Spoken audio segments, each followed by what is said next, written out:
Facebook live में आप लोगों का स्वागत है। आज की बातचीत का हम लोगों ने विषय रखा है भारतीय समाज में स्वतंत्र चिंतन के खिलाफ निर्मित तर्कशास्त्र की दुनिया। यानी भारतीय समाज की मजेदार बात यह है कि वहां बड़ी तेजी से आप कोई भी चीज कहिए,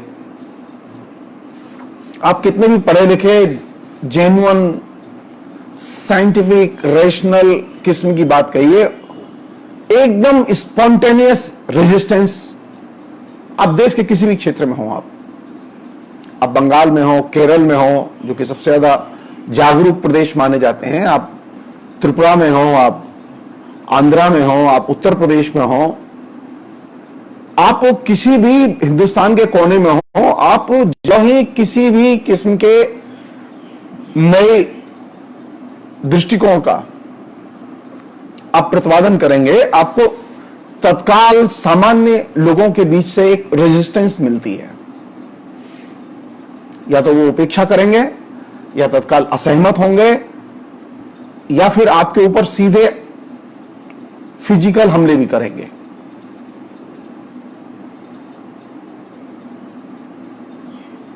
कहने के लिए भारत 21वीं शताब्दी में है, लेकिन भारत की जो पूरी की पूरी मनोदशा है, उस पूरी की पूरी मनोदशा का जो चरित्र है वो 21वीं शताब्दी के अनुरूप नहीं है।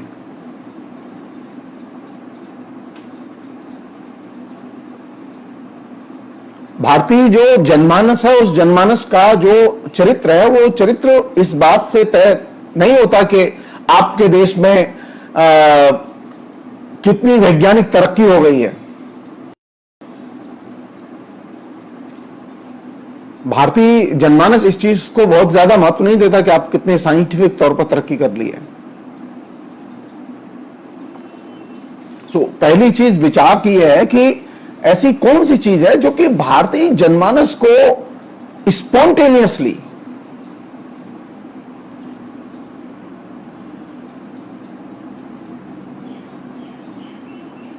तर्कशास्त्र के विरुद्ध खड़ा करती है। चीज वो कौन सी चीज है?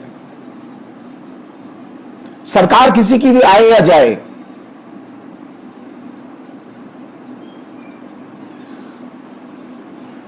हमने ये चीज कई बार अनुभव की कि सरकार के जाने आने से लोगों को लगता है कि ये चीज बुनियादी तौर पर बदल जाएगी। नहीं, सरकार के जाने आने से बुनियादी तौर पर ये चीज नहीं बदली। पिछले 70 साल का अनुभव ये बताता है कि भारत विज्ञान के क्षेत्र में जबरदस्त उन्नति कर गया। कन्विंस है लोग, अपनी दुनिया में ही कन्विंस है लोग। वो नेहरू के युग में जिस तरह की मनोदशा में थे, इंदिरा गांधी के युग में जिस तरह की मनोदशा में थे, नरेंद्र मोदी के युग में जिस तरह की मनोदशा में है, इनमें जनता की मनोदशा में बुनियादी तौर पर कोई अंतर नहीं है।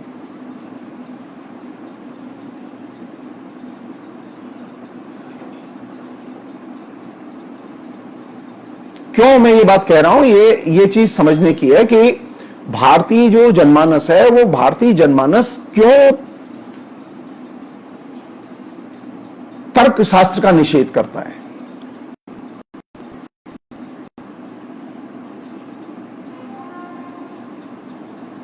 अब देखिए, आप बहुत साइंटिफिक सबको समझाया गया है।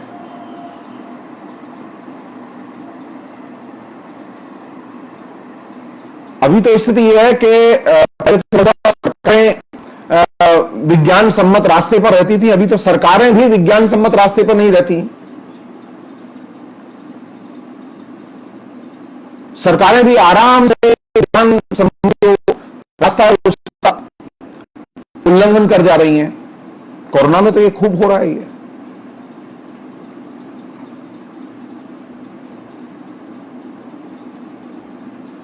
ये जो मनोदशा है कि विज्ञान और तर्कशास्त्र, ये भारतीय जनमानस के लिए अभी भी सेकेंडरी है और हाशिए के बाहर की चीज है। ये महत्वपूर्ण चीज नहीं है। ये क्यों है? ये मेरी चिंता की सबसे बड़ी चीज है। और जब मैं ये बात कह रहा हूं तो मेरे सामने कोई दल विशेष के लोग नहीं हैं।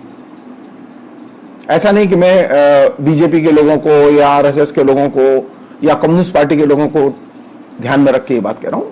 ये साधारण एक मनोदशा है जिस पर के कायदे से सोचा जाना चाहिए कि भारतीय जनमानस में ये जो साधारण मनोदशा है वो साधारण मनोदशा एंटी लॉजिक क्यों है।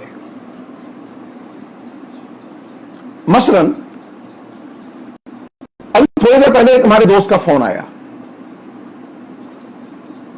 और वो पूरे 30-35 मिनट तक अपने कोरोना और लॉकडाउन इसके जरिए जो तबाही हुई है उसका और उसके जो दुख हैं, उनका जो आर्थिक नुकसान हुआ है, इन सब चीजों का वो बखान करते रहे। मैं सुनता रहा मैं, और जब उनका सारा बखान खत्म हो गया तो मैंने पूछा कि क्या सरकार से कोई गलती हुई है? तो बोले ना। बोले कि सरकार तो जो कर सकती थी सब किया है सरकार ने। यानी अपने दुख, अपनी तबाही को जानने के बावजूद, महसूस करने के बावजूद एक साधारण आदमी लॉजिक से सोचने के लिए तैयार नहीं है। लॉजिक क्या है? क्या है लॉजिक? कोरोना से जो इतने बड़े पैमाने पर हिंदुस्तान में जो अभी तबाही मच रही है और आने वाली है, क्या इस तबाही से हम बच सकते थे? भारत के नियतिवादी लोग, जिसमें हमारी सरकार भी शामिल है, कि ये तो होना ही था, ये तो विधि का लिखा है, ये तो होना ही है, इससे तो बच नहीं सकते।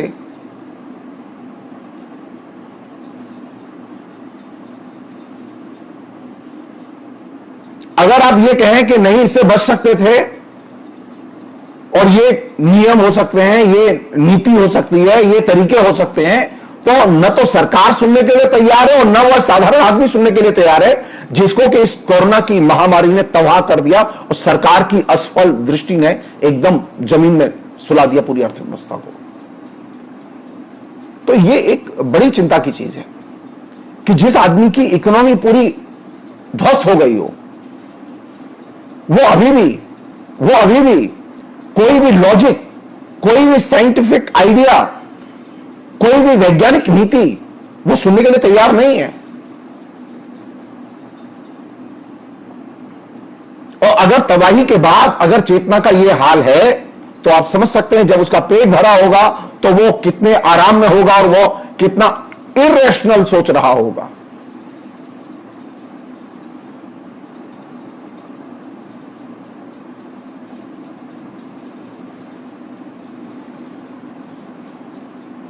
ये जो फीलिंग है, ये जो अभी सुधा अरोड़ा जी ने लिखा है कि तर्क और विज्ञान से जनमानस सुरक्षित महसूस नहीं करता, आस्था से करता है। एक हद तक ये बात सही है,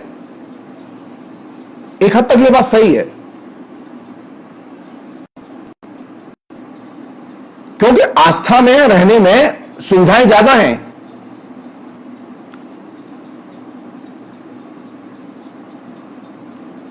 तर्क के जरिए सोचने में सुविधाएं उतनी नहीं है, बल्कि चुनौती ज्यादा है। और जब आस्था के जरिए हम सोचते हैं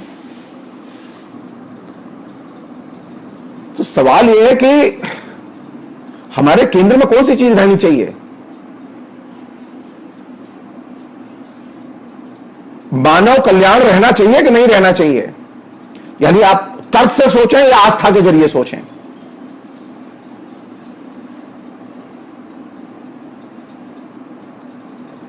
आपका दृष्टिकोण, एक साधारण व्यक्ति का दृष्टिकोण, सरकार का दृष्टिकोण, उसकी परीक्षा किस आधार पर होगी? जन कल्याण के दृष्टिकोण, जन कल्याण के सामाजिक परिणामों को देखकर होगी, मानव कल्याण केंद्र में होना चाहिए या आस्था केंद्र में होनी चाहिए?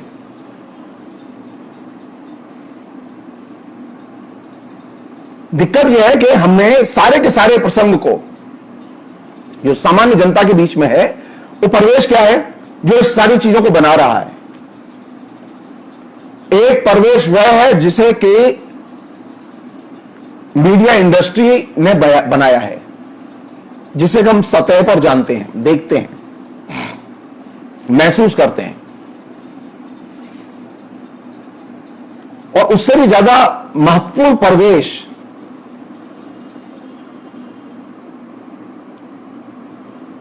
वो जो ट्रेडिशनल परंपरागत समाज की जो मूल्य संरचनाएं हैं, आदतें और संस्कार हैं, इसमें दो महत्वपूर्ण एलिमेंट हैं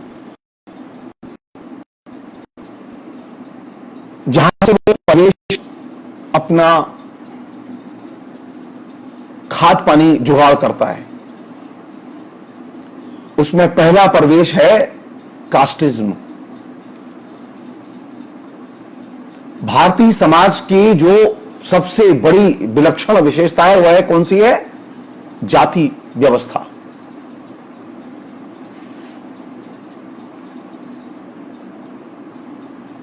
कास्टिज्म एक ऐसा सांस्कृतिक परिवेश, सामाजिक परिवेश, चेतना का परिवेश निर्मित करती है, उसके बारे में हम मिनिमम सोचते हैं। हम ये तो सोचते हैं कि ये जाति उत्पीड़न नहीं होना चाहिए, लेकिन ये जो जाति प्रथा है या जाति व्यवस्था है, ये जाति प्रथा या जाति व्यवस्था किस तरह का सांस्कृतिक परिवेश बना रही है या बनाए हुए है जिसमें कि हम लोग जीते हैं। उसने एक खास तरह के हमारे संस्कार और मूल्यबोध निर्मित किए हैं जिसमें कि हम लोग जीते हैं। वहां से बड़े पैमाने पर आंतरिक तौर पर रेजिस्टेंस आती है तर्क शास्त्र के खिलाफ।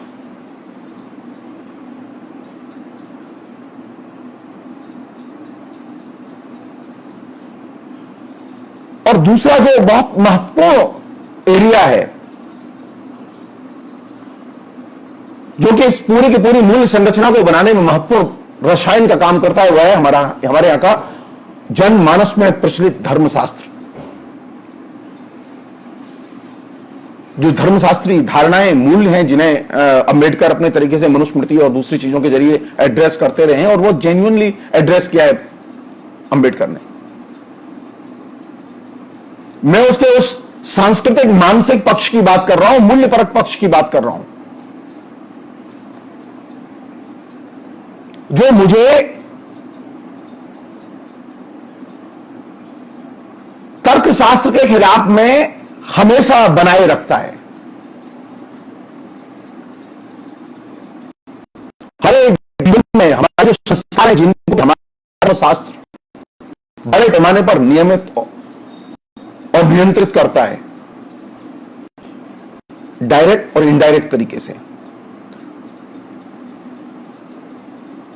उसमें तो किसी सरकार का कंट्रोल नहीं है।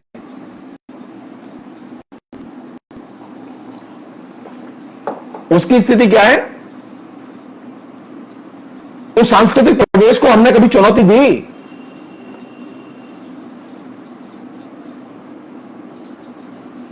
जाति प्रथा के द्वारा या जाति संरचना के जरिए जो सांस्कृतिक मानसिक मूल्यगत परिवेश बनना है एक हिस्सा वो, दूसरा इसका आइडियोलॉजिकल एरिया वह है जहां से धर्मशास्त्र अपने विभिन्न किस्म के संस्कारों के जरिए आदिवासियों से लेकर मध्य वर्ग और उच्च मध्य वर्ग के लोगों तक पेनिट्रेट करता है और भूमिका अदा करता है।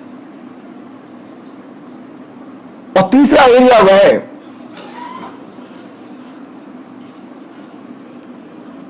जिसे हम लोग अंधविश्वास कहते हैं, जिसे हम लोग पुनर्जन्म की धारणा कहते हैं। ये तीन बड़े एरिया हैं जहां से कि नेचुरली, स्वभावतः तर्कशास्त्र विरोधी मनोदशा भारतीय नागरिक की निर्मित की जाती है, बाय बर्थ, बाय प्रैक्टिस।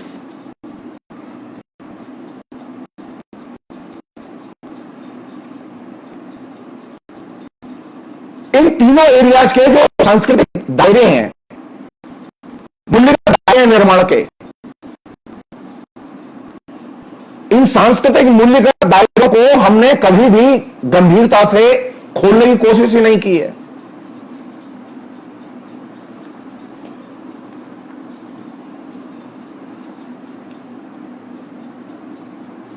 आप इससे बात कीजिए, ये चीज मैंने अपने छात्र जीवन में इंदिरा गांधी के जमाने में भी देखी, वो चीज अभी भी हम महसूस कर रहे हैं।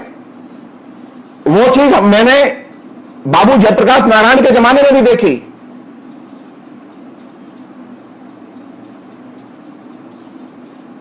ऐसा नहीं है, ऐसा नहीं है कि मोदी के बारे में जो सोच रहे हैं वो खासतौर पर अलग से सोच रहे हैं लोग, नहीं, ऐसा नहीं है। एक खास तरह का नेचुरल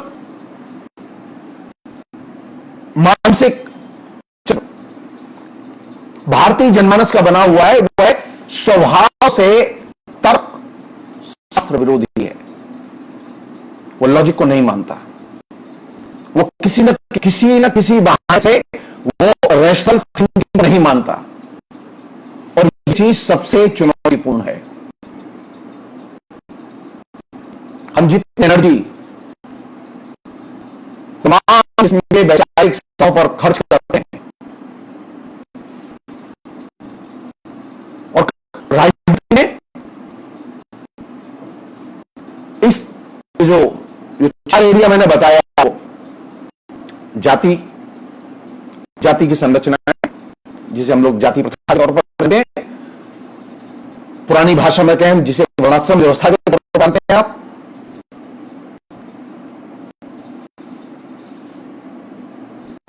और इस जाति और जाति प्रथा के अलावा जो चीज है वो एक प्राचीन धर्मशास्त्र और उसकी संरचनाएं और उसकी मूल्यबोध जो हमारे संस्कार और हमारी आदतों में रच बस गए हैं। विचारधारा वही है जो कि अंदर से रेजिस्टेंस पैदा करे। हमारे भारतीय जनमानस की जो स्वाभाविक मनोदशा है वो तर्कशास्त्र विरोधी है, और इस तर्कशास्त्र विरोधी मनोदशा को बनाया किन 4 चीजों ने। नंबर 1 जाति प्रथा, नंबर 2 प्राचीन धर्मशास्त्र और उसकी मान्यताएं और संस्कार, नंबर 3 अंधविश्वास, और नंबर 4 पुनर्जन्म की धारणा। इन 4 चीजों ने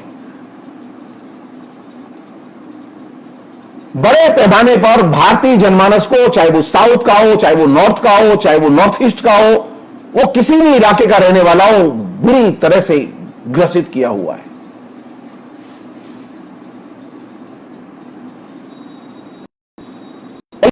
आइडियोलॉजिकल ऐसे चैलेंज है कि इन्हें कोई भी पार्टी, कोई भी संगठन, कोई भी लेखक आंदोलन हस्तक्षेप करने के लिए तैयार नहीं है।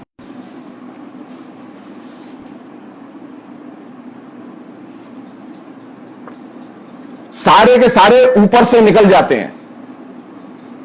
इसकी जो आइडियोलॉजिकल जो बुनियाद है, जो आइडियोलॉजिकल स्ट्रॉन्ग एरिया है लड़ाई के,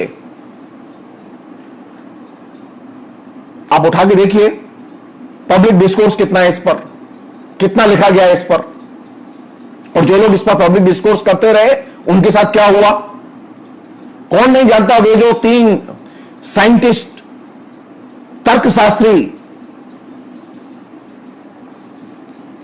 जो मौत के घाट उतार दिए गए,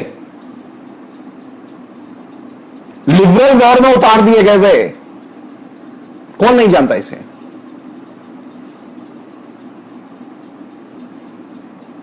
मैं फिर कह रहा हूं कि इस पूरे के पूरे प्रसंग को दलीय राजनीति, दलीय विचारधारा, इससे थोड़ा सा हटके देखने की जरूरत है।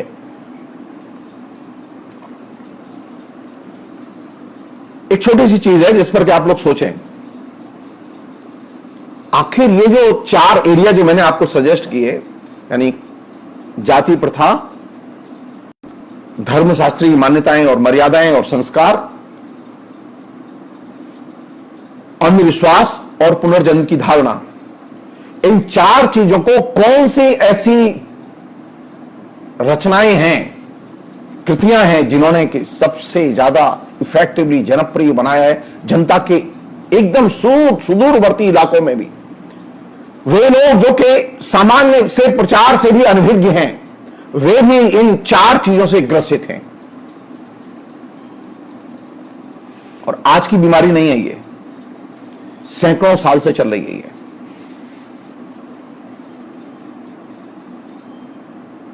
यानी साइंटिफिक टेम्पर के युग में आने के बावजूद ये बीमारी समाज में जस की तस बनी हुई है, बल्कि और ज्यादा विकराल रूप में आगे गई है।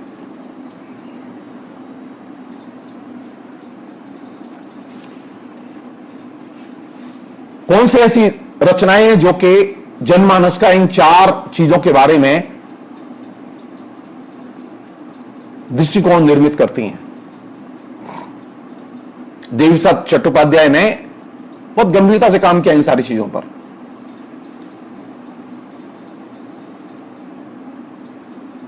मैं सिर्फ बहुत ही सिंपलीफाइड फॉर्म में मैं इस चीज को आपको पेश कर रहा हूं, जिससे कि हम सब लोगों के बीच में चर्चा के केंद्र में चीजें आए। हमें से अधिकतर लोग वो सेकुलर भी हैं, वो नॉन सेकुलर भी हैं, वो लिबरल भी हैं, वो फंडामेंटलिस्ट भी हैं, वो ट्रेडिशनलिस्ट भी हैं। सब तरह के लोग एक चीज पर एक मत हैं। वो क्या है? वो मेरे रामायण और महाभारत कि ये मेरी सांस्कृतिक धरोहर हैं। आपने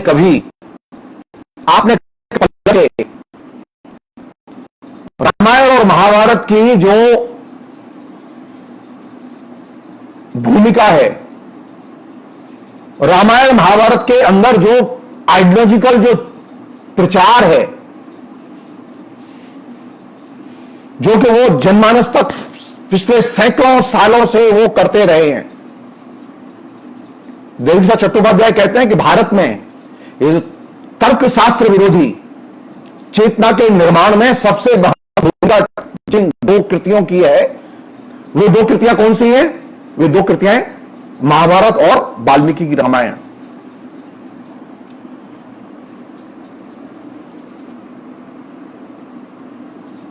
हम में से बहुत सारे लोग कभी सोचते ही नहीं हैं, कभी प्रश्न ही नहीं खड़े करते। हम लोग बहुत खुश होते हैं कि रामायण शुरू हो गया। हमने कभी रामायण में निहित जो आइडियोलॉजिकल और हथियार है, जिससे कि हमारी बुद्धि, हमारे विवेक, हमारी तर्क शक्ति, हमारे तर्कवादी जो मन है, उसकी जो हत्या होती है, उस पर कभी हमने ध्यान ही नहीं दिया।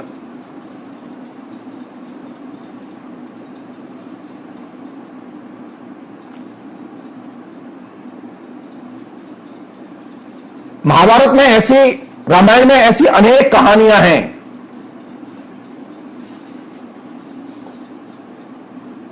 जो हमें डराती हैं और खास तरह से समझाती हैं। और तरीका क्या है उसका समझाने का? जैसे अभी 100 लोग ये सोच रहे हैं कि नरेंद्र मोदी सही हैं।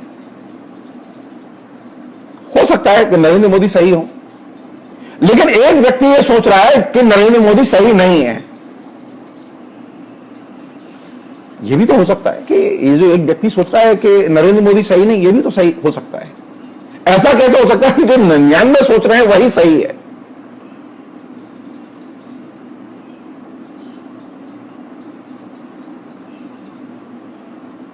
हमारे यहां ये धारणा है और लंबे समय से धारणा है, जिसको कि हमारे जेहन में उतारा गया है। उदाहरण क्या है? स्वतंत्र चिंतन का निषेध करो। हम स्वतंत्र चिंतन के आधार पर चीजों को देखने के लिए तैयार ही नहीं होते। हम बंधी बंधाई परपाटी नीति दृष्टि उसके आधार पर चीजों को देखने के अभ्यस्त होते हैं, और सारी मुसीबत की जड़ यही है। वह व्यक्ति जो कि पिछले 70 से अधिक दिनों में लॉकडाउन और दूसरी घटनाओं की वजह से भारत में जिसकी पूरी इकोनॉमी तबाह हो गई है, वह किसी भी किस्म के स्वतंत्र चिंतन के आधार पर नरेंद्र मोदी को देखने के लिए तैयार नहीं है। वह सरकार की किसी नीति को क्रिटिकली सोचने के लिए तैयार नहीं है।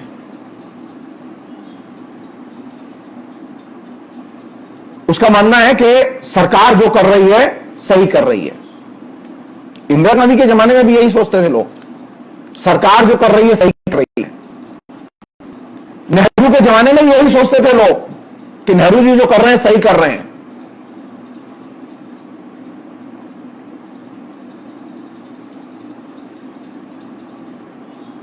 अरे ये भी तो हो सकता है ना, नेहरू जी कर रहे हैं वो गलत हो। ये किसने कहा कि आपसे जो सरकार कर रही है वो सही कर रही है? इस लाइन पर सोचो। सो बुनियादी समस्या कहां है? बुनियादी समस्या सरकार आए या जाए या नहीं, बुनियादी समस्या समाज में है कि समाज का बहुसंख्यक हिस्सा,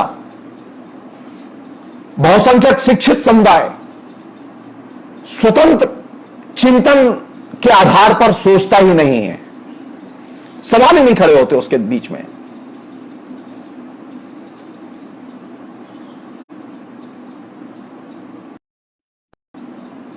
हम असहमत होकर नए दृष्टि से नई चीजों को देखने के लिए तैयार ही नहीं होते।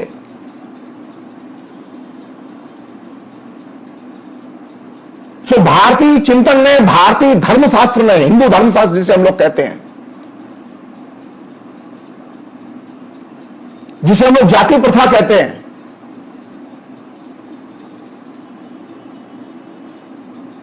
उस जाति प्रथा और भारतीय जो धर्मशास्त्र जो कि हमारे सारे संस्कार का संपादन करता है, उस धर्मशास्त्र के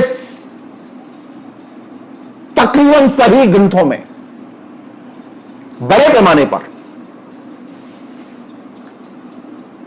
स्वतंत्र चिंतन का निषेध और स्वतंत्र चिंतन करने वालों के खिलाफ में घृणा, नफरत, आक्रोश, उनके प्रति बहिष्कार का भाव यह कूट कूट कर भरा हुआ है। ये जो रामायण और महाभारत जिनकी कि हम लोग रोज पूजा करते हैं और जिनके बारे में हम लोग आराध्य भाव से रोज टेलीविजन के सामने बैठे रहते हैं, रामायण महाभारत में ऐसी अनेक कहानियां हैं जो स्वतंत्र चिंतन का निषेध करती हैं। और आप स्वतंत्र चिंतन के बिना समाज बना ही नहीं सकते, चाहे मध्यकालीन समाज हो चाहे आधुनिक समाज हो। तो सामाजिक परिवर्तन के लिए, नए समाज के निर्माण के लिए यह जरूरी है कि हम स्वतंत्र चिंतन को महत्व दें, स्वतंत्र रूप से सोचें। लेकिन ये जो 4 एरिया मैंने बताया आपको, यानी जाति प्रथा, हिंदू धर्मशास्त्र, अंधविश्वास और पुनर्जन्म की धारणा, ये 4 चीजें आपको स्वतंत्र चिंतन के दायरे में दाखिल ही नहीं होने देती। और अगर आप दाखिल होते हैं तो आपके ऊपर बर्बर हमले होंगे। कौन नहीं जानता इस बात को कि जो लोग स्वतंत्र चिंतन करते हैं उनके प्रति मनु का क्या रवैया था? जो लोग स्वतंत्र चिंतन करते हैं उनके प्रति मध्यकाल में क्या रवैया रहता था? क्या लिखा है किताबों में? उठा के पढ़े हम लोग।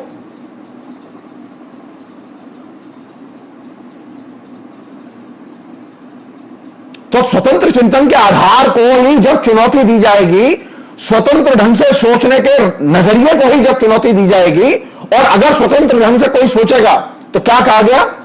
कहा गया कि अगर कोई स्वतंत्र ढंग से सोचे तो उसकी कानों में शीशा पिघला के डाल दो, उसे बहिष्कृत करो।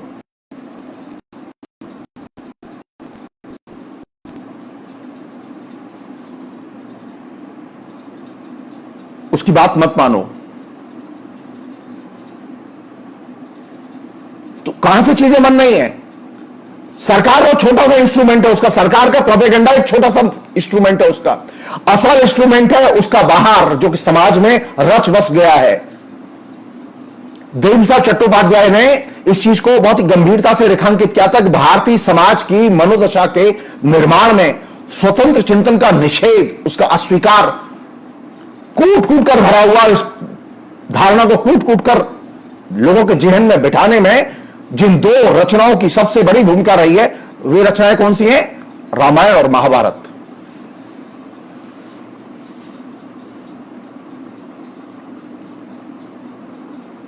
तो हम जब संसार में रहते हैं और खुल के बातें करते हैं तो हमने खुल के कभी पलट के देखा कि हम स्वतंत्र चिंतन को क्यों एक्सेप्ट नहीं कर पाते?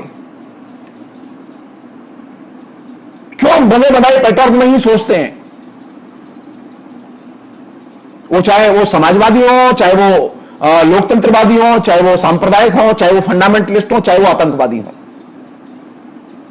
सब में ये कॉमन बीमारी है।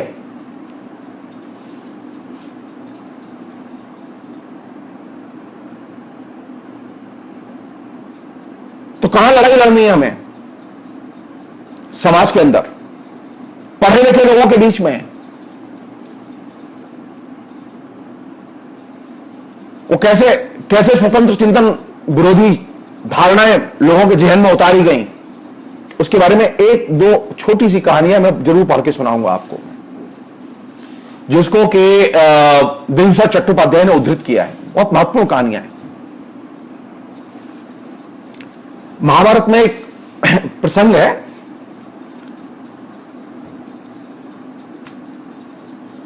भीष्म युधिष्ठिर को एक लंबा उपदेश देते हैं और उस लंबे उपदेश में इंद्र और कश्यप संबंधी एक रोचक कहानी सुनाते हैं।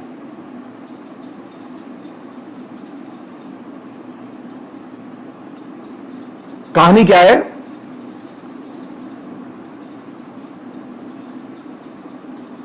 कि एक समय अपनी विशाल संपत्ति के कारण मदांध एक व्यापारी ने कश्यप गोत्र के एक ब्राह्मण को अपने रथ से कुचल दिया था।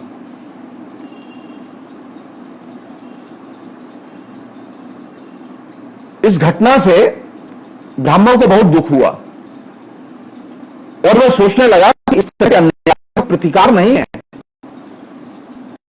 अतः जीना निरर्थक है। सो वह आत्महत्या के लिए उद्यत हो उठा। आत्महत्या से रोकने के लिए सगाल के रूप में प्रकट होते हैं, नीच श्रेणी के रूप में जन्म लेकर भोले जाने वाले दुखों को बड़े विस्तार से बताते हैं। इंद्र सगाल के रूप में आते हैं, शार के रूप में। इंद्र जो कहानी सुनाते हैं, उस कहानी का जो निचोड़ है,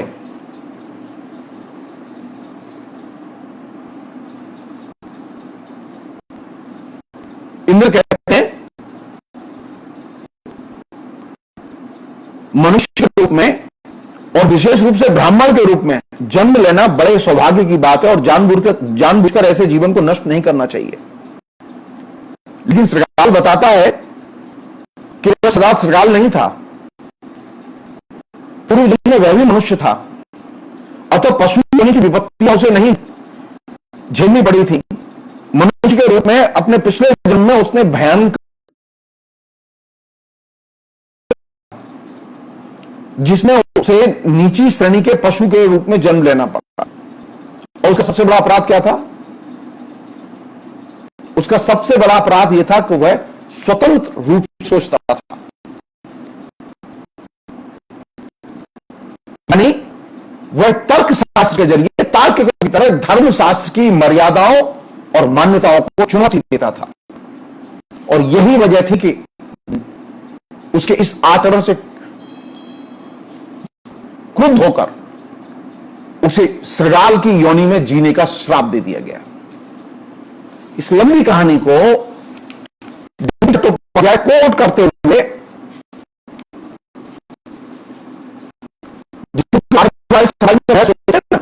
ये स्वतंत्र चिंतन करने वाले कौन लोग थे? कभी सोचा आपने? कभी सोचा आपने कि नीचे किन लोगों पर स्वतंत्र चिंतन की वजह से हमले होते हैं? क्यों उन्हें चुनौती दी जाती है? प्राचीन शास्त्र में उनको नास्तिक कहते थे। मैंने सामान्य भाषा में उसको लिखा है जानबूझकर। स्वतंत्र चिंतन में प्राचीन शास्त्र में, मध्यकालीन शास्त्र में जो डिस्कोर्स है पूरा का पूरा, उस डिस्कोर्स में उन्हें नास्तिक कहते थे। और जो नास्तिक होते थे वो वेदों की धारणाओं पर भी बहस करते थे, वो धर्मशास्त्र की धारणाओं पर भी बहस करते थे, उनको चुनौती देते थे और उनके खिलाफ सबसे सख्त प्रावधान हुआ करते थे।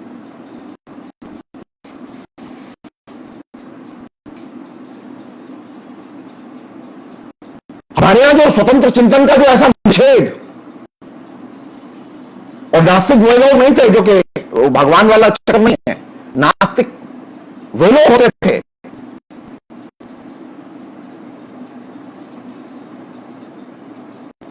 जो वैदिक मान्यताओं, हिंदू धर्मशास्त्र, इनकी रीतियों, नीतियों, इनके दृष्टिकोणों को सीधे चुनौती देते थे। हम लोगों ने क्या किया कि हम लोगों ने एक ऐसा सिस्टम डेवलप किया, एक ऐसी आदत डेवलप की कि हमारे यहां स्वतंत्र चिंतन के लिए समाज में अब कोई जगह ही नहीं है।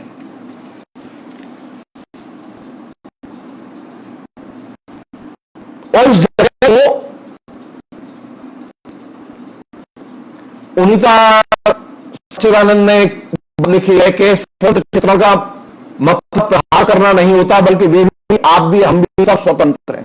जी नहीं, उन्नीता जी, आप एकदम स्वतंत्र नहीं है, यह आपको गलत नहीं है।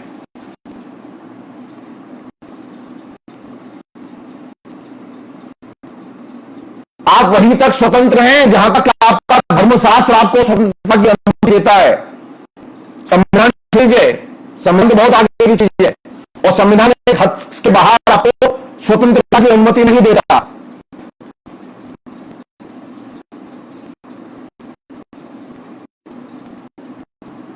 मसलन आपको यह अनुमति नहीं देता कि आप ये कहें कि ईश्वर नहीं है, इसलिए आप स्वतंत्र नहीं है। ये न्यूज है कि हम स्वतंत्र हैं।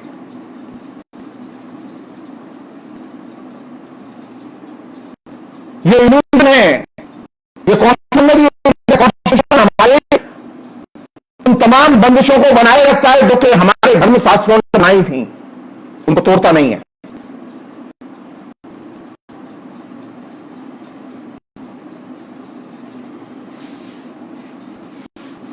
और जो व्यक्ति उसे तोड़ निकलना चाहे, आप करके देख लीजिए। आप जाके पता कीजिए जो पिछली बार सेंसस हुआ, उस सेंसस में किस तरह से दुर्घटनाएं घटी हैं लोगों के साथ। मेरे घर सेंसस के लोग आए तो उन्होंने पूछा आपका धर्म क्या है, मैंने कहा कि मेरा कोई धर्म नहीं है। तो उसने कहा सनातन धर्म होगा आपका। अरे मैंने कहा मेरा धर्म नहीं है। बोला नहीं, आप तो हिंदू नाम है आपका। यानी वो मानने के लिए तैयार नहीं है सेंसस वाला कि कोई धर्महीन प्राणी भी हो सकता है। और यही तो स्वतंत्र चिंतन का निषेध है। यही वो बुनियादी जगह है जिस कैटेगरी को वो दर्ज करने के लिए तैयार नहीं है। और ये बहुत स्ट्रांग प्रैक्टिस है।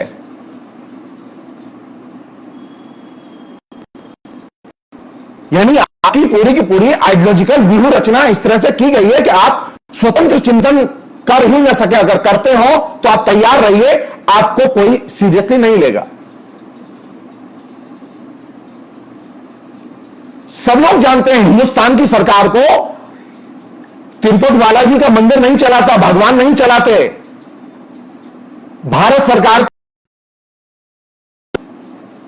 भगवान रामचंद्र जी नहीं चलाते, वे नरेंद्र मोदी चलाते हैं। और नरेंद्र मोदी की सरकार भारतीय जनता पार्टी की सरकार है। भारतीय जनता पार्टी की नीतियों के जरिए ही यह सरकार चल रही है।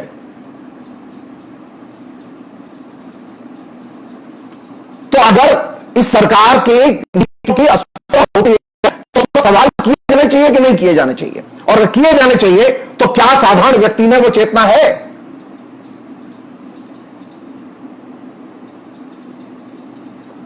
एक साधारण सी मोटी सी चीज, मोटा सा यथार्थ, एक क्रूर यथार्थ सामने है कि करोड़ों लोग बेरोजगार हो गए, लेकिन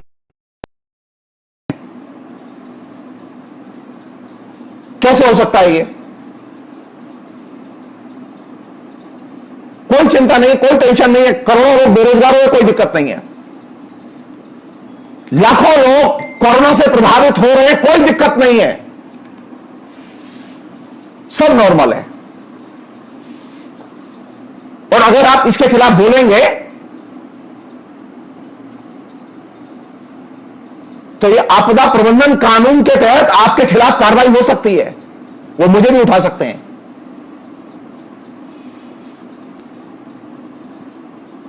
आप प्रावधान है उसमें, सुप्रीम कोर्ट ने अपने ऑर्डर में कह दिया साफ कि सरकार की इसको लेकर आलोचना नहीं की जा सकती। अगर सरकार की नीति फेल होती है, हम आलोचना करेंगे कि नहीं करेंगे, और करेंगे तो आलोचना है कहां, क्यों नहीं है वो आलोचना। चिंता की चीज यही वो जगह है जहां से कि स्वतंत्र चिंतन बाधित होता है और आप एक बंधे हुए चिंतन में रहते हैं, जो आपको इल्यूजन है कि आप स्वतंत्र हैं, लेकिन आप स्वतंत्र नहीं हैं। आप पहले से ही बंधे हुए हैं। किन चीजों से बंधे हुए हैं? तुम्हारे पूर्व जन्म के पाप हैं, पृथ्वी पर पाप भर गया इसलिए ये कोरोना आया है, ये दिमाग में उतार दिया गया है। और जब पाप किया है तो मरना तो तय है, भगवान तो बदला लेगा। ये जो कॉमन सेंस और स्ट्रॉन्ग कॉमन सेंस और मुक्ति का मार्ग कौन सा है? कोरोना से सावधान होना नहीं, सोशल डिस्टेंसिंग नहीं, कोरोना के ट्रीटमेंट के लिए हॉस्पिटल नहीं। कोरोना से मुक्ति का मार्ग है मंदिर जाओ, मस्जिद जाओ, गिरजाघर जाओ। मंदिर, मस्जिद, गिरजाघर, बाजार खोल दिए गए हैं, आप जाओ और मरो। क्योंकि अब आपके पास में अपना विवेक नहीं है, आप तर्क नहीं करते, आप सवाल नहीं करते। सरकार जानती है कि आपके मुंह में सवाल नहीं है, आपके दिमाग में सवाल नहीं है, सरकार निश्चिंत है। सरकार को किसी सेंसरशिप की, किसी दबाव की जरूरत नहीं है।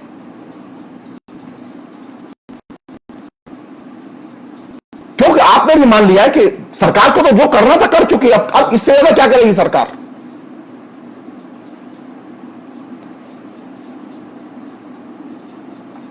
और जिन्हें मरना है, कौन लोग मरेंगे? कौन लोग इस विपदा के सबसे ज्यादा टारगेट बनेंगे? अरे विदेशों से लौट के आए ना, वो भी मजदूर ही है, हवाई जहाज से लौट के आए वो बाई चांस की बात, वो करोड़ों लाखों बार काम करते हैं, वो भी मजदूर हैं। वो वहां से अरबपति लौटकर नहीं आया, कोई करोड़पति विदेश से लौटकर नहीं आया हवाई जहाज। हवाई जहाज से जितने लोग लौट कर आए हैं वे सब मजदूर लौट कर आए हैं। भारत में भी जो पैदल लोग अपने घरों को लौटे इस विपदा में लौटे हैं। अब आप सोचिए, जो लौट रहे हैं विपदा में हैं, जिनके रोजी रोटी धंधे चौपट हो चुके हैं, वे भी स्वतंत्र चिंतन के जरिए सोचने के लिए तैयार नहीं है। इसका मतलब यह कहीं बहुत बड़ी नाकेबंदी है, दिमाग बहुत गहरे बंधे हुए हैं हमारे।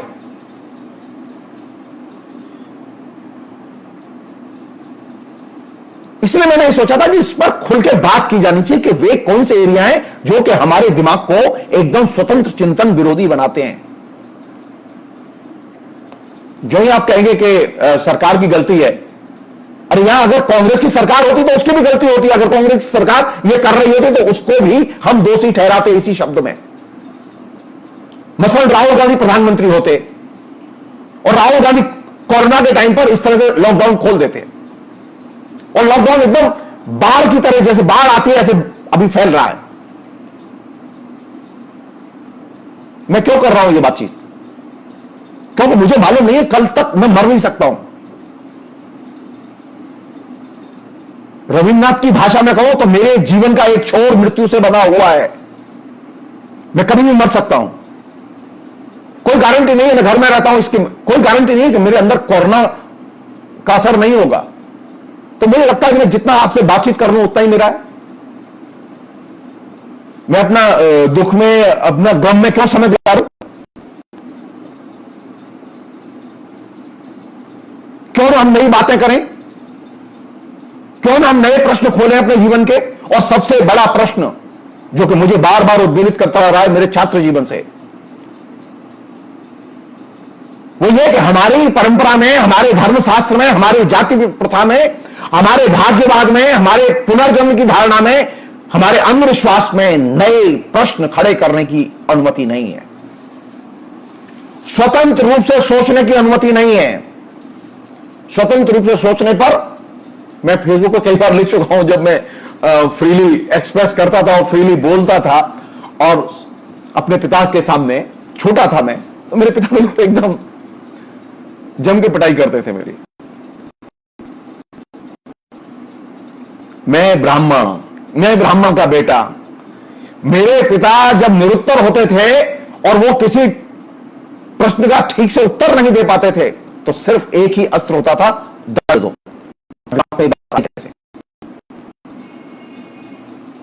सो भारतीय मनोदशा यहां से संचालित होती है कि वो स्वतंत्र चिंतन का निषेध करती है। स्वतंत्र चिंतन के लिए यहां कोई जगह नहीं है।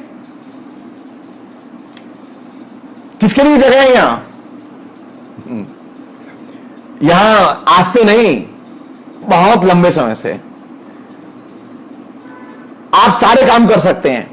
आप पॉलिटिक्स कर सकते हैं, आप वैज्ञानिक चिंतन भी कर सकते हैं। मैं क्यों इतनी अकल से बात कर रहा हूं आपसे, क्योंकि मेरे पास एक मंदिर है और एक नहीं कई मंदिर हैं। मैं जाति से चतुर्वेदी भी हूं, तो मेरे पास में एक धर्म की आड़ है।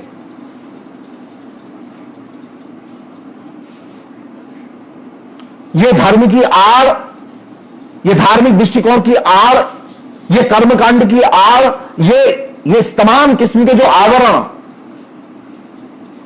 पुराने जमाने में भी ब्राह्मणों ने इस्तेमाल किए।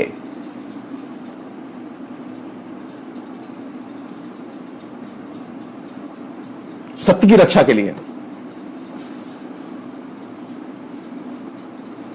आप सारी बात कहिए, लेकिन इतना सिर्फ जोड़ दीजिए कि यह जरूरी है।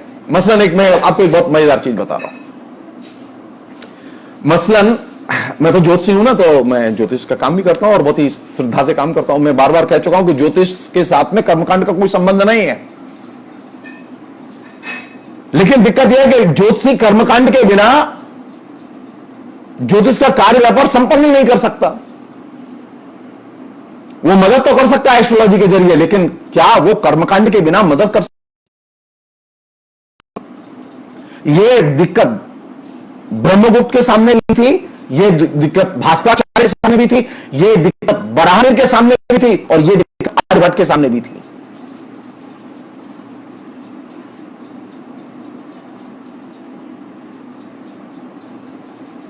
मसलन अगर कोई मुझसे पूछे, कुंडली लेके आए और वो पूछे मुझसे कि महाराज बताइए शादी हो गई है, बच्चे नहीं होते,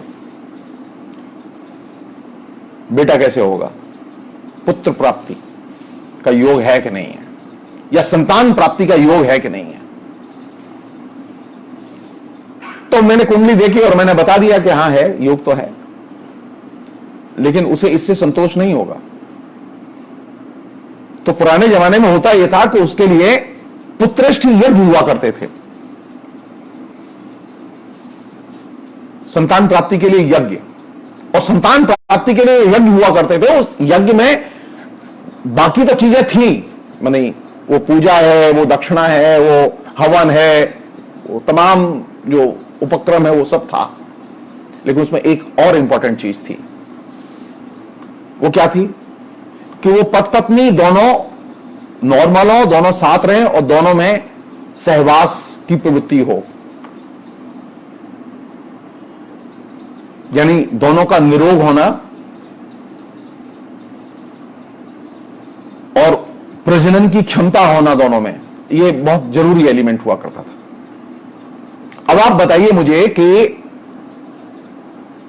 पुत्रेष्ठी यज्ञ करके अगर पुरुष या स्त्री में से कोई भी प्रजनन क्षमता से रहित है और उसकी कुंडली में योग भी है, उसने यज्ञ भी किया है, तो क्या उसके संतान होगी? नहीं होगी।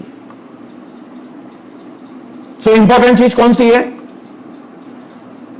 संतान के लिए इंपॉर्टेंट चीज है स्त्री पुरुष दोनों का प्रजनन की दृष्टि से सक्षम और स्वस्थ होना, न कि यज्ञ, न कि मंत्र। न कि कुंडली।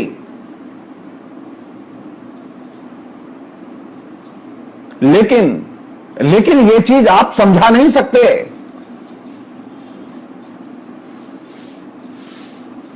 और यह एक दिन की बात नहीं है, यह एक दिन की बात नहीं है। सैकड़ों सालों से यह जहन में उतार दिया गया है कि हमारे जो संस्कार हैं वो बहुत महत्वपूर्ण हैं। हमारी जो सांस्कृतिक धार्मिक मान्यताएं वो बहुत महत्वपूर्ण हैं। और इस सांस्कृतिक धार्मिक मान्यताओं के केंद्र में कौन सी चीज है? मेरी दिलचस्पी इसमें नहीं है।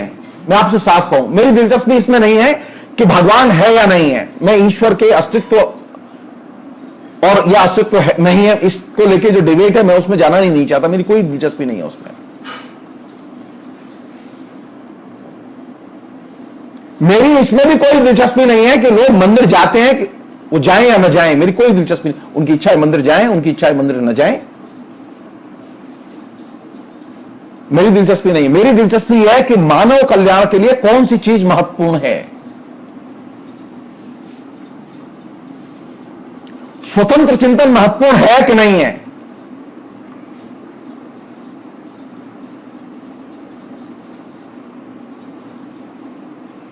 मेरी दिलचस्पी इसमें नहीं है कि आपके पास में आस्थाएं कैसी हैं।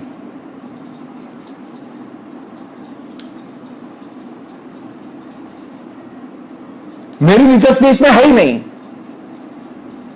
मेरी दिलचस्पी इसमें है कि आप समानता के दृष्टिकोण में विश्वास करते हैं कि नहीं करते, और आप जिस धर्म को मानते हैं, आप जिस धर्मशास्त्र को मानते हैं,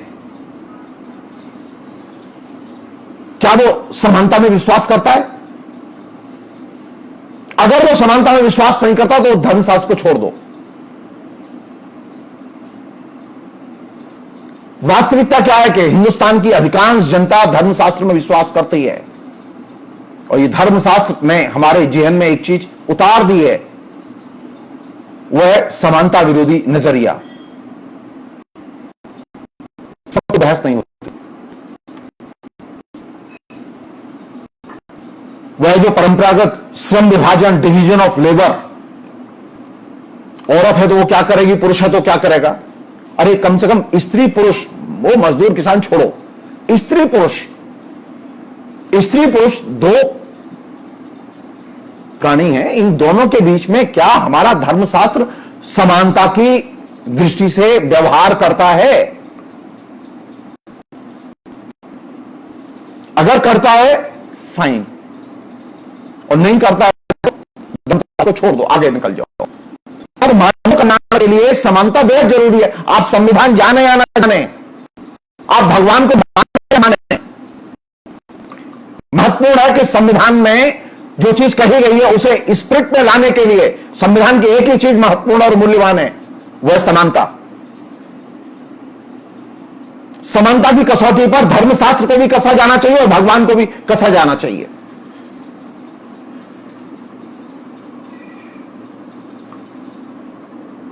अगर धर्मशास्त्र में स्त्री पुरुष के बीच में समानता को महत्व नहीं दिया जाता तो मैं धर्मशास्त्र को नहीं मानूंगा। क्या हम इसके लिए तैयार हैं? क्या हमारा समाज तैयार है? क्या हमने पिछले 70 साल के लोकतंत्र में ऐसा समाज विकसित किया है जो कि इस हद तक जाने के लिए तैयार हो? जी नहीं, जी नहीं। आपने कभी चुनौती नहीं दी इस धारणा को, आपने कभी चुनौती नहीं दी कि जो असमानता आपके स्त्री पुरुष दो के बीच में है उस असमानता को चुनौती दी जाए। आपने कभी अपने घर के अंदर चुनौती नहीं दी, अपने घर के अंदर चुनौती नहीं दी, तो समाज में बदलेंगे कैसे आप? आप चाहे दलित हो और चाहे गैर दलित हो, आप ब्राह्मण हो, क्षत्रिय हो, वैश्य हो, किसी भी जाति से हो, आप सत्ता के पक्ष में हैं कि नहीं? अगर है तो आप देखिए स्त्री पुरुष के बीच में समानता है या नहीं है, और नहीं है तो वे असमानता से जुड़े हुए प्रश्न उठाए जाने चाहिए। फिर देखिए कैसा पॉलिटिकल स्ट्रगल होता है। सांप्रदायिकता को गाली देना बहुत आसान है, कम्युनिस्टों को गाली देना बहुत आसान है, लेकिन जीवन के अंदर जो असमानता व्याप्त है, जो लोग रोज फेसबुक पर गालियां देते हैं ना, कम्युनिस्टों को, मार्क्सवादियों को, मोदी को, वे थोड़ा सा पलट के अपने जीवन में बस अपने घर पे जाते हैं। उनके जीवन में स्त्री पुरुष के बीच समानता है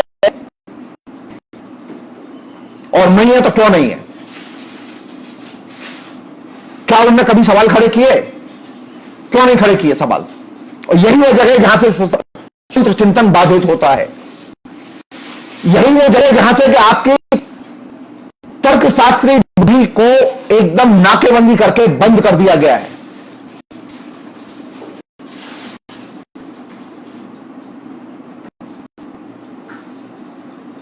वो आपकी श्रुतियां, वो आपके उपनिषद, वो आपके महावाक्यों से भरे हुए और महान आख्यानों से भरे हुए एपिक महाकाव्य, वे असमानता के एकदम पुलिंदा हैं।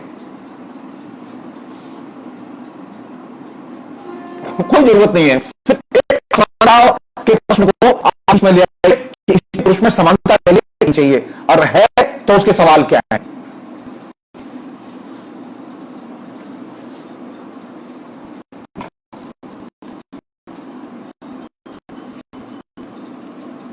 एक और चीज है जिसपे सोचा जाना चाहिए कायदे से, वो ये कि क्या हम सिर्फ आस्था के बलबूते पर जिंदा रह सकते हैं?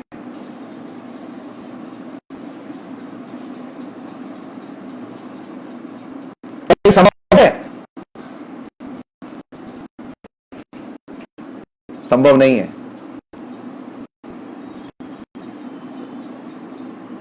आस्था के बलबूते पर मानव विकास संभव नहीं है। आपने आस्था की थी, पिछले 6 साल से आस्था लिए बैठे हैं आप।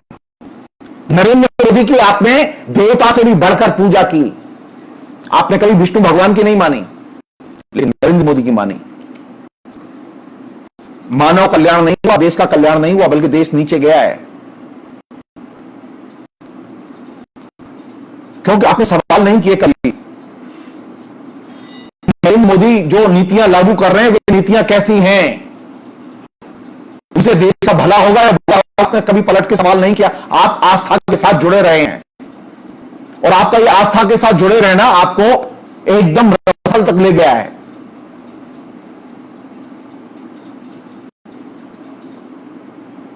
तो आस्था के आधार पर जुड़े रहेंगे तो क्या उससे मानव कल्याण या मानव समाज का विकास संभव है? संभव नहीं है।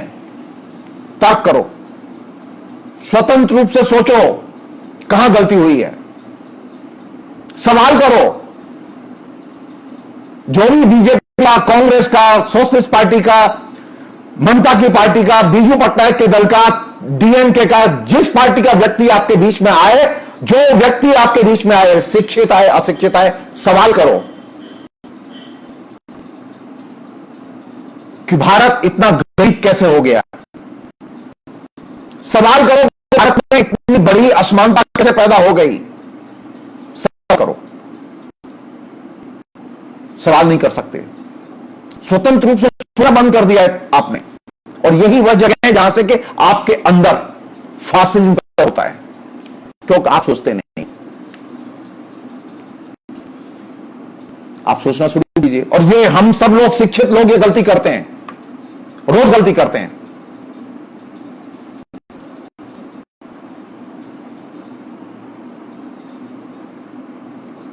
सरकारें आएंगी और जाएंगी। आज नरेंद्र मोदी है, कल नहीं रहेंगे। वो कोई अमृत पी के नहीं आए कि वो अब जिंदगी भर वो ही रहेंगे, वो ऐसा नहीं है, वो जाएंगे। सवाल है कि आप जिंदा रहेंगे या नहीं रहेंगे। क्या जिंदा रहने के लिए आस्था पर्याप्त चीज है? जी नहीं। जिंदा रहने के लिए स्वतंत्र रूप से सोचना और तर्क बुद्धि के आधार पर सोचना बहुत जरूरी है। बिना इसके आप जिंदा नहीं रह सकते। जो लोग कहते हैं कि आस्था जीवन के लिए बहुत महत्वपूर्ण है, विश्वास जीवन के लिए बहुत महत्वपूर्ण है, उनसे हमारा यही अनुरोध है कि वो क्या सिर्फ आस्था और विश्वास के भरोसे जिंदा रह सकते हैं? आस्था से पेट नहीं भरेगा आपका, आस्था से आपको रोटी नहीं मिलेगी। आस्था से आपकी पत्नी भी आपका काम नहीं करेगी।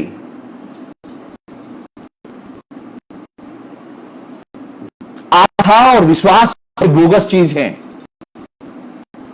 जिसको आप सबसे मूल्यवान माने हुए हैं।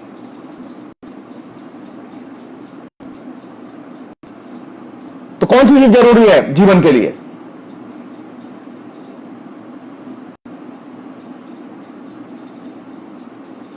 तार्किक ढंग से सोचना जरूरी है या आस्था के रूप में जीना जरूरी है? सोचिए।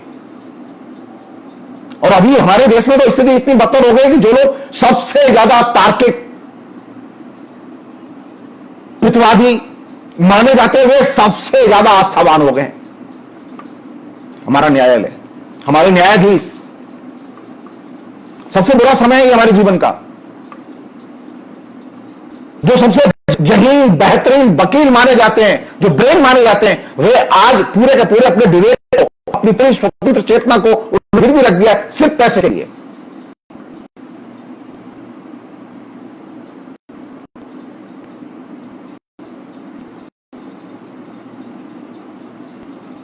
काहे के वकील हैं आप भाई? काहे के प्रोफेसर हैं आप? क्या आप नहीं ले सकते, सवाल खड़े नहीं कर सकते? काहे के प्रोफेसर हैं आप?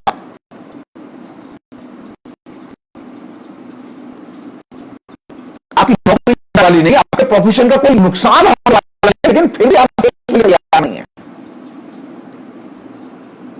आप यहां से देखिए कितना भयानक समय है कि जो लोग पढ़े लिखे लोग हैं, जो आर्टिकुलेटेड लोग हैं, जो वेल ड्रेस्ड, जिनकी शिक्षा पर सबसे ज्यादा खर्च हुआ है, वे लोग सवाल खड़े नहीं कर रहे, वे लोग स्वतंत्र रूप से नहीं सोच रहे।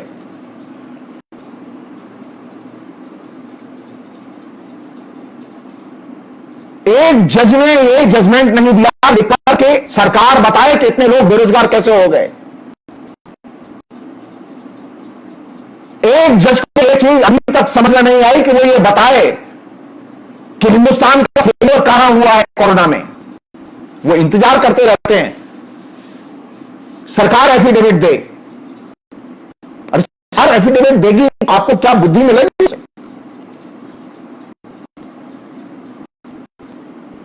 तो अब खाली एक साधारण आदमी की चीज नहीं रहेगी। आस्था अब शिक्षित और महाशिक्षित जो न्यायपालिका के लोग हैं उनके अंदर भी वो आस्था घुस गई है।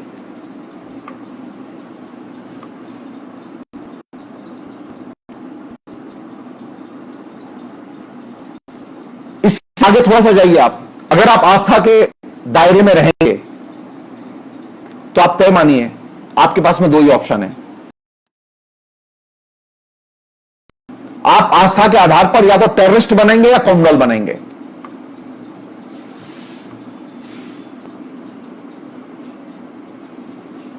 आप आस्था के आधार पर अच्छे धार्मिक नहीं बन सकते, क्योंकि धर्म में आस्था के लिए कोई जगह नहीं है।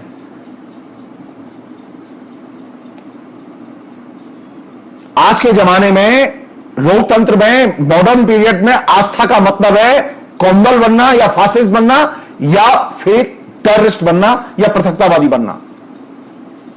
तो आस्था का रास्ता सिर्फ तीन दिशा में जाता है।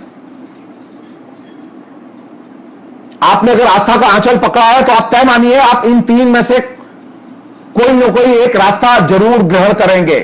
इसलिए बेहतर है कि आप आस्था के रास्ते पर न जाएं। अगर आपने आस्था का रास्ता पकड़ा कि नहीं हमारी तो आस्था है कि मार्क्सवाद अच्छा है, तो आप तय मान लीजिए कि आप गए। आपने अगर तय कर लिया कि हिंदुत्व तो अच्छा है और हिंदुत्व के प्रति हमारी आस्था है, तो आप तय मान लीजिए कि आप गए।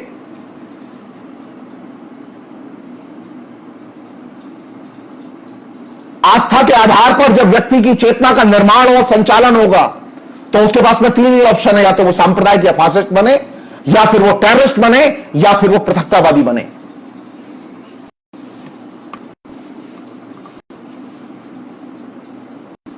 और ये सामने है।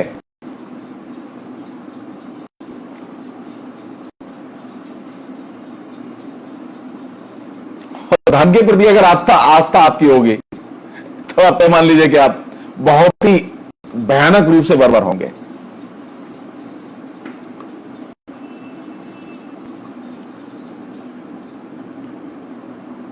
इसलिए एक और चीज है जिसे कि समझें हम लोग। एक होता है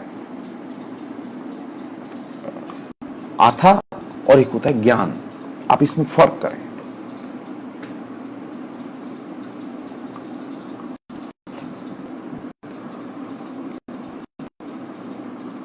मसलन जब हम ये कहते हैं कि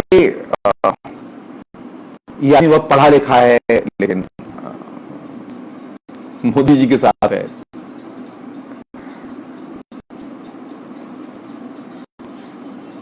तो इसका मतलब क्या है?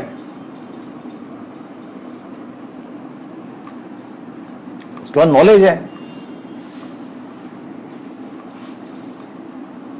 लेकिन उसकी जो आस्था है वो बहुत खतरनाक है। मैं मार्क्स बहुत पसंद करता हूं, मैं भगवान की भी पूजा करता हूं, लेकिन आस्था जैसी किसी भी चीज को मैं नहीं मानता। मुझे तर्क तर्क और सिर्फ तर्क पसंद है। मुझे स्वतंत्र चिंतन पसंद है। मैं किसी भी हद तक जाने के लिए तैयार हूं स्वतंत्र चिंतन के क्षेत्र में। मुझे आस्था नहीं चाहिए, वो चाहे मार्क्सवाद के प्रति आस्था हो, चाहे वो संविधान के प्रति आस्था हो, चाहे वो लोकतंत्र के प्रति आस्था हो। मैं लोकतंत्र की हदों को भी पार करने के लिए तैयार हूं तर्क के जरिए, आस्था के जरिए नहीं।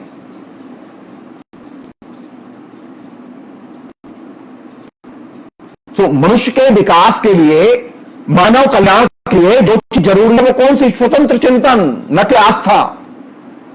स्वतंत्र चिंतन के जरिए ही मनुष्य ने अब तक की तमाम वैज्ञानिक, सामाजिक, सांस्कृतिक उपलब्धियां हासिल की हैं और मानव सभ्यता का विकास किया है। आस्था के जरिए उसने ये काम नहीं किए। आप जो कुछ समाज में नया देखते हैं, जो कुछ नई वस्तु देखते हैं, जन्म लेती है वैज्ञानिक प्रयोगों के जरिए, स्वतंत्र चिंतन के जरिए। अब एक नई प्रवृत्ति हो रही है, और नई प्रवृत्ति क्या है? नई प्रवृत्ति यह पैदा हुई है कि अब हमारे बीच में बार बार विज्ञान की जो उपलब्धियां हैं, विज्ञान के जो तर्कशास्त्र की जो उपलब्धियां हैं, उनको धर्म में समाहित करने की, समायोजित करने की कोशिशें हो रही हैं।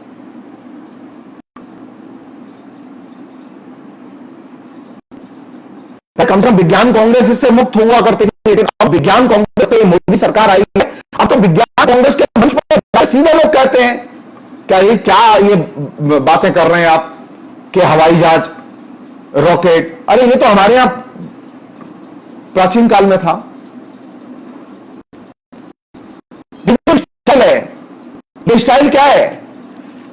ये स्टाइल वो है कि विज्ञान को धर्म के अंदर समायोजित करो, आस्था के अंदर समायोजित करो।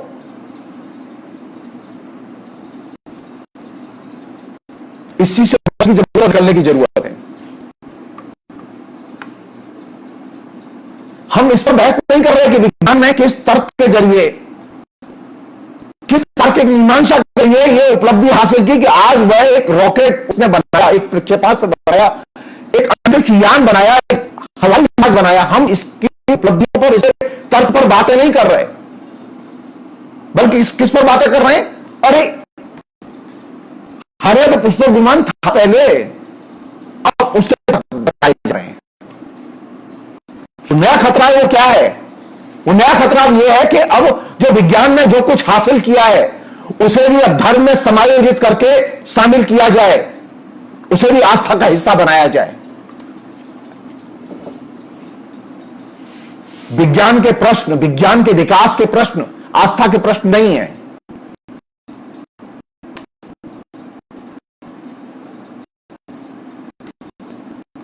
मौजूदा सरकार के सवालों, मौजूदा सरकार जो सवाल हैं, बीजेपी और आरएसएस के लोग, वो विज्ञान के सवालों को भी आस्था के प्रश्नों से जोड़कर उनके साथ घाल मिल करके पेश कर रहे हैं। इसने मामले को और जटिल बनाया है।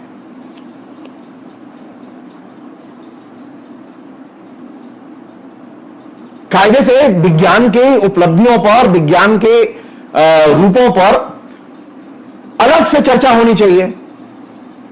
उनकी अलग से व्याख्याएं होनी चाहिए। वो पहले भी नहीं होती थी, अभी भी नहीं होती, कांग्रेस के जमाने में भी नहीं होती थी। लेकिन कांग्रेस के जमाने में कम से कम इतना तो था कि विज्ञान के मंच इनसे मुक्त थे। कम से कम सरकार में बैठे हुए लोग, कम से कम कोई विज्ञान प्रौद्योगिकी मंत्री या मानव संसाधन मंत्री या प्रधानमंत्री कम से कम विज्ञान कांग्रेस में जाके ईडियोस में भरी बातें तो नहीं कहता था कि विज्ञान तो हमारे यहां पहले भी था।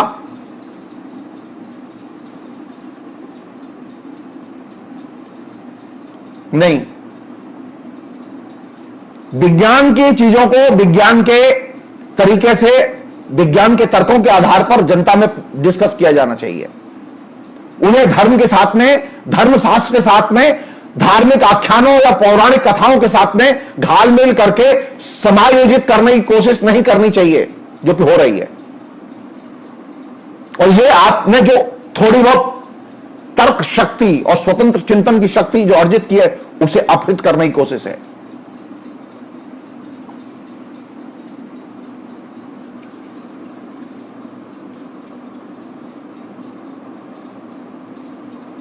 विज्ञान का जो सत्य है वो धर्म का सत्य नहीं हो सकता।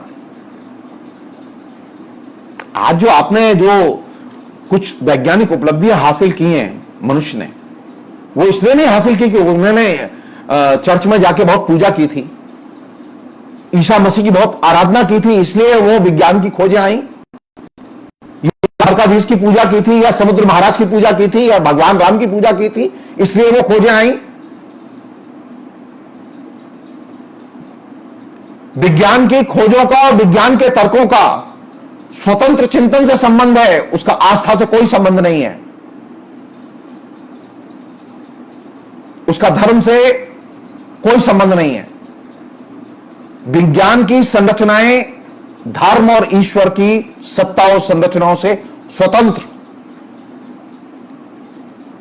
उसके तर्क शास्त्र से एकदम मुक्त रूप में विकास करती हैं। लेकिन आपने ये जाल लोगों के बीच में फैलाया हुआ है, क्या है? और ये आज से नहीं हो रहा है। ये हमारे यहां वैज्ञानिकों का एक बड़ा हिस्सा अभी भी ईश्वर की सत्ता में विश्वास करता है, जान लीजिए। अभी भी हमारे वैज्ञानिकों में मेजॉरिटी वैज्ञानिक ऐसे हैं जो कि ईश्वर की सत्ता को मानते हैं, और यही वजह है कि वे तमाम किस्म की चीजों में विश्वास करते हैं।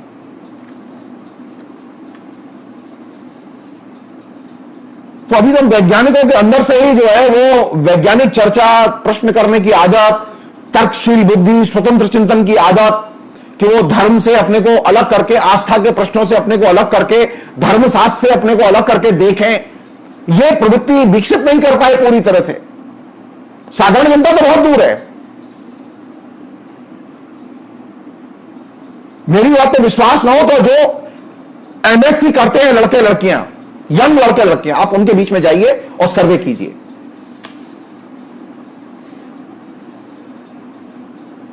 आपको चौंकाने वाले रिजल्ट मिलेंगे। सो हमारे यहां ये जो आस्था का तंत्र है, ये बहुत ही खतरनाक तंत्र है। इस तंत्र को जितना ज्यादा चुनौती दी जाए, जितना क्रिटिकली देखा जाए, उतना ही अच्छा है। आखिरी चीज,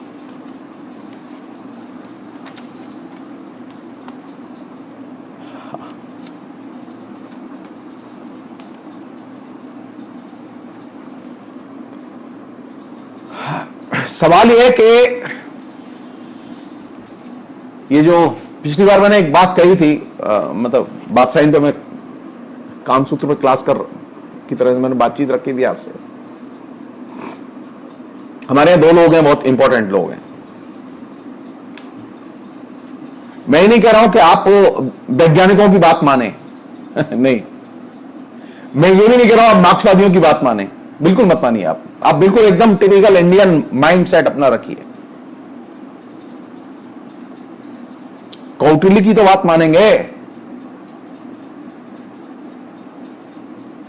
बादशाही की तो बात मानेंगे, जिसके कामसूत्र को आप बड़े श्रद्धा से पढ़ते हैं, जिसके कामसूत्र को आप जानते हैं। बादशाही उनमें से थे जिनका के स्वतंत्र चिंतन में विश्वास था, जो तर्कवादी थे।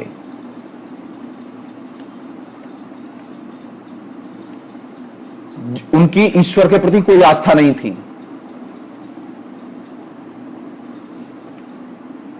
कौटिल्य उनमें से थे। बादशाह और कौटिल्य दोनों बहुत बड़े आइकॉन हैं इंडियन ट्रेडिशन के। ये दोनों आइकॉन ऐसे हैं जो कि अंधविश्वासों में इनकी कोई दिलचस्पी नहीं है, ये अंधविश्वासों को मानते ही नहीं है।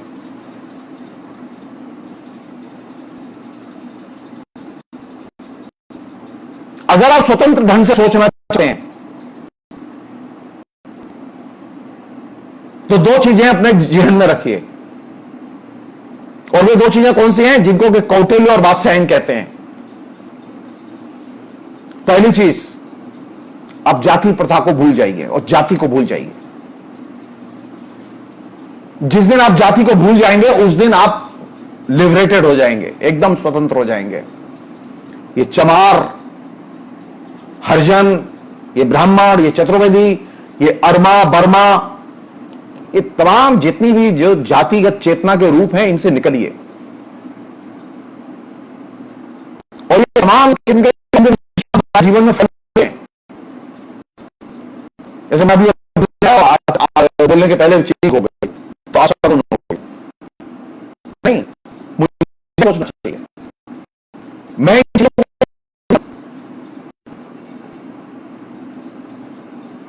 अंधविश्वासों में कोई आस्था नहीं होनी चाहिए। सामाजिक विकास के लिए, मनुष्य के कल्याण के लिए बेहद जरूरी है कि हम बुनियादी कौटिल्य की और बादशाह की इस अंधविश्वासों की समस्या की गई थी।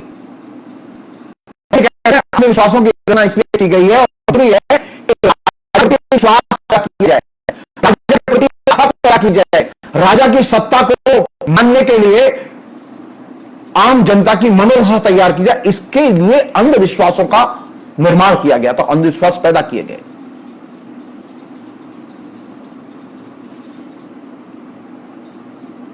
अब हम समानता के समाज में रहते हैं। आज बड़े छोटे का कोई भेद नहीं है। आज राजा और प्रजा का भेद नहीं है, बल्कि सब प्रजा है। नरेंद्र मोदी कहने के लिए प्रधानमंत्री है, लेकिन है तो नागरिक। नरेंद्र मोदी को कोई भेद नहीं है।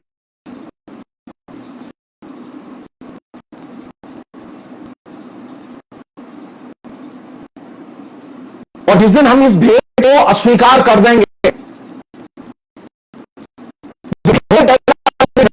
राजा है, नरेंद्र मोदी प्रधानमंत्री है, ये भेद दृष्टि, इंदिरा गांधी प्रधानमंत्री है, ये भेद दृष्टि है। इंदिरा भी नागरिक है और एक साधारण व्यक्ति भी नागरिक है, और नागरिक के नाते ये दोनों समान हैं। राष्ट्रपति वही नागरिक है।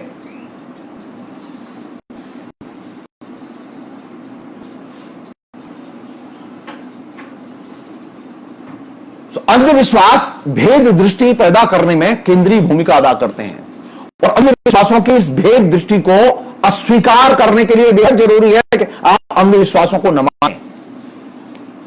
संविधान में लाख लिखा रहे कि राजा और प्रजा बराबर हैं। आप तय मान लीजिए, जब तक आपके बीच में अंधविश्वास है, आप इस चीज को एक्सेप्ट नहीं करेंगे, क्योंकि संविधान निर्माताओं ने अंधविश्वास के खिलाफ में क्या क्या कदम उठाए जाएं, इसका कोई प्रावधान नहीं किया।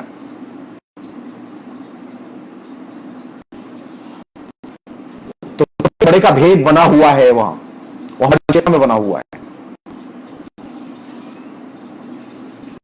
बादशाह और कौटिल्य इस चीज पर जोर देते हैं कि अंधविश्वास नहीं होने चाहिए, और वो नहीं होते, उनका अस्तित्व नहीं होता, हम उन्हें न माने।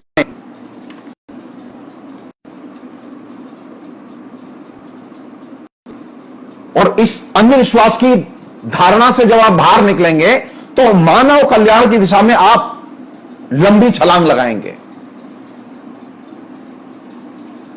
आप तय मान लीजिए, आपसे ज्यादा ताकतवर कोई नहीं होगा। जानते हैं अमेरिका क्यों ताकतवर है?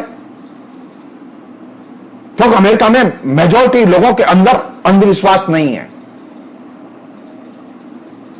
ये जो भी हाल में प्रोटेस्ट हुआ जिसके वजह से अमेरिका बिल्कुल हिला हुआ है, सारी दुनिया के शासकों की नींद उड़ गई है जनता सड़कों पर जिस हिसाब से निकली अमेरिका में। क्यों? क्योंकि अमेरिका की जनता के जेहन में यह चीज कूट कूट कर भरी हुई है कि छोटे बड़े का कोई भेद नहीं होता, काले गोरे का कोई भेद नहीं होता, और जो लोग भेद मानते हैं जनता चला जाएगी।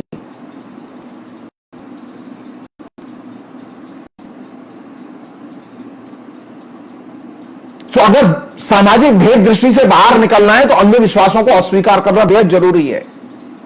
आरएसएस तो धराशायी हो जाएगा जिस दिन आपने अंधविश्वासों के प्रति आपने अनास्था व्यक्त की, आरएसएस गायब हो जाएगा। आपको बैन लगाने की जरूरत नहीं है।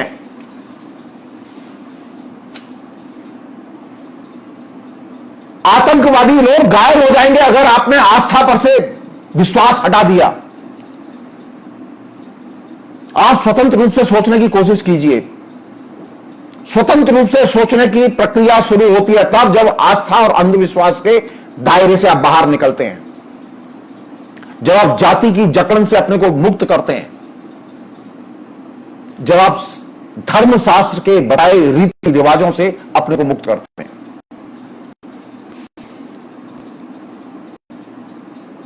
मुझसे ज्यादा धार्मिक नहीं हो सकते आप,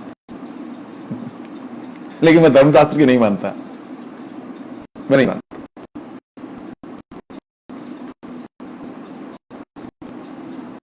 तो मैं जानता हूं कि वो मेरी पराजय की जगह है, मैं उस पराजय को स्वीकार करने के लिए तैयार नहीं हूं।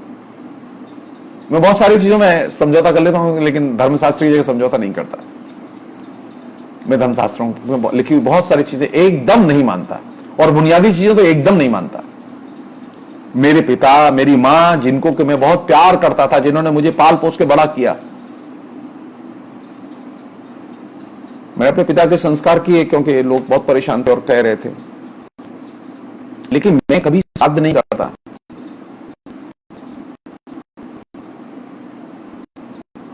मैं कभी कोई ऐसी चीज नहीं थी जो कि धर्मशास्त्र कहे और मैं करूं, मैं अवॉइड करता हूं। मैक्सिमम चीज अवॉइड की है मैंने अपनी लाइफ में। मैं ब्राह्मण हूं, मैं चतुर्वेदी भी हूं, मेरे पास मंदिर भी है, मैं पूजा भी करता हूं, लेकिन मैं धर्मशास्त्र पर विश्वास नहीं करता। आप मनुष्य होकर आप ईश्वर पर विश्वास कर सकते हैं, ईश्वर की पूजा कर सकते हैं, लेकिन अपने को स्वतंत्र व्यक्ति बनाइए। आपका मन करे आप जाइए मंदिर, कोई दिक्कत नहीं। आपका मन करे आप रामायण पढ़िए, कोई प्रथा के बंधन से अपने को मुक्त कीजिए।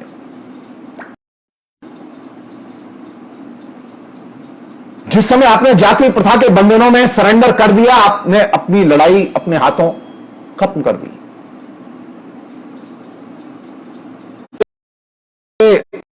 मैं बहुत सारी चीजें नहीं जानता था। चीज बचपन में तय की थी कि मैं चतुर्वेदियों में शादी नहीं